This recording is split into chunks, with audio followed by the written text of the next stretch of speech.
કે જેઓ એક એવું કામ કરે છે કે લગભગ દુનિયામાં બધાને ઘૃણા થાય કે ભાઈ આ કામ આને ન કરાય એમ.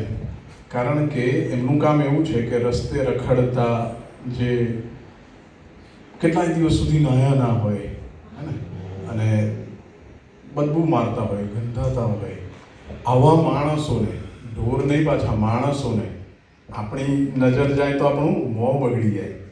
પણ આ ભાઈ પોપટભાઈને મેં આજે પહેલી વાર સાંભળ્યું એમને વિશે. હું જાણતો જ નહોતો. પોપટભાઈ, આપના વિશે મને ધર્મેન્દ્રભાઈએ કીધું અને મને કે તમારે આવવાનું છે અને બોલવાનું છે.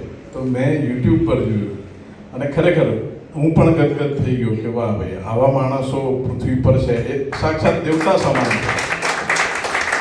કારણ કે જેના પરિવારના સભ્યો એની સામું ના જોતા હોય, એને તરછોડી દીધા હોય, બરાબર, ઘણા મોટી ઉંમરના મા બાપ જે છે એ પણ એવા હતા, નાની ઉંમરના પણ એવા જોયા મેં માણસો યુટ્યુબમાં કે જેમની આ સહાય કરતા હતા. આપણે એની નજીક ના જઈએ અને પોપટભાઈ એમનો હાથ પકડે, એમને ટચ કરીને એમને નવડાવે અને બધું મેં કાર્ય જોયું તો મને થયું કે વાહ, આ પૂર્વજન્મના કોઈ દેવ હોય તો જ આવું કામ કરી શકે. બાકી આપણે માનો કે માનવ છીએ તો દેવતા આગળ, ભગવાન આગળ એકદમ તુચ્છ છીએ ને, એકદમ ગંધારા માણસ છીએ. પણ ભગવાન જ્યારે આપણો હાથ ચાલે તો ક્યાંથી ક્યાં પહોંચી જઈએ. તો એવું આ કામ કરે છે. એ માણસોને જે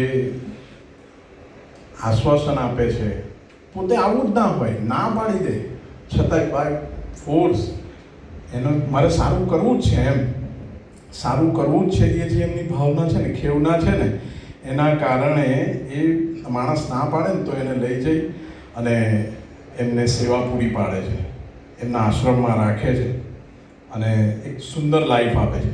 જે નરકમાંથી કહીએ ને સ્વર્ગ, નરકમાંથી સ્વર્ગમાં લઈ જાય છે ને, ત્યાં પછી એમને આશીર્વાદ આપતા પણ ઘણા વિડીયો મેં જોયા, ઘણા આશીર્વાદ એમણે મેળવ્યા છે.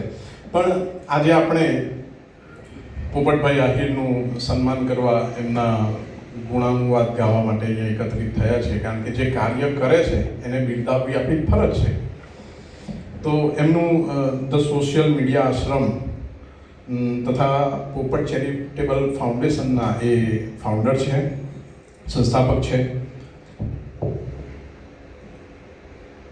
એમના થોડાક કાર્યો જે છે એના વિશે હું વાત કરું તો સમાજ સેવાના વિવિધ કાર્યોમાં નિરાધારને આધાર આપે છે. માનવ જીવનની પ્રાથમિક જરૂરિયાત, એટલે પ્રાથમિક જરૂરિયાતમાં શું આવે? રોટી, કપડાં ને મકાન.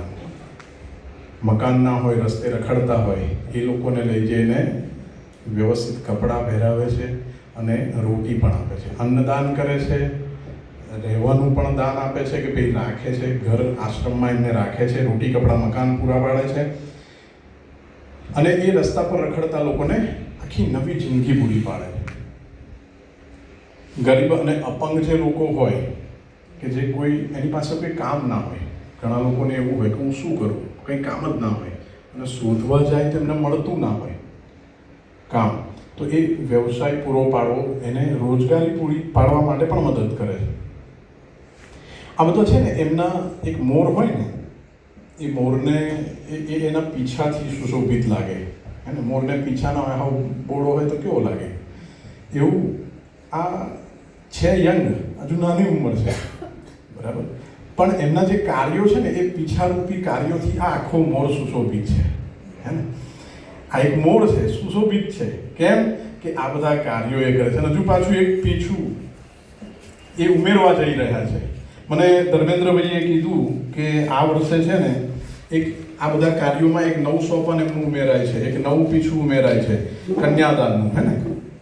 નિરાધાર મા બાપ વગરની દીકરીઓ હોય અને જે ગરીબ ઘરની દીકરીઓ હોય, જેને પોતાના લગ્ન માટે પણ પૈસા ના હોય, એવી નિરાધાર અને ગરીબ છોકરીઓને મોટામાં મોટું દાન, કન્યાદાન એટલે સમૂહ લગ્નનું એક આયોજન કરવા આ વર્ષે જઈ રહ્યા છે. તો આ બધા કાર્યોને ધ્યાનમાં લઈ અને આપ સર્વે જાણો છો આખા દુનિયામાં આ કાર્યોથી બહુ પ્રખ્યાત છે. તો એવા ધર્મેન્દ્રભાઈ આપણા છે એ એમનું આજે સ્વાગત કરવા માગે છે. તો હું ધર્મેન્દ્રભાઈને વિનંતી કરીશ કે એમનું પુષ્પથી એમનું સ્વાગત કરશે. આ સ્વાગત વખતે આપણે તાળીઓથી આ સ્વાગતને બતાવી લઈશું.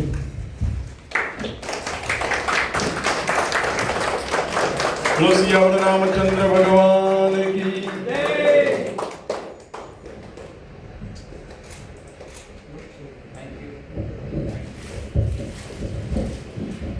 હું મારી જાતને ધન્ય ભાગ્ય માનું છું, કારણ કે આજે મારી બર્થડે છે અને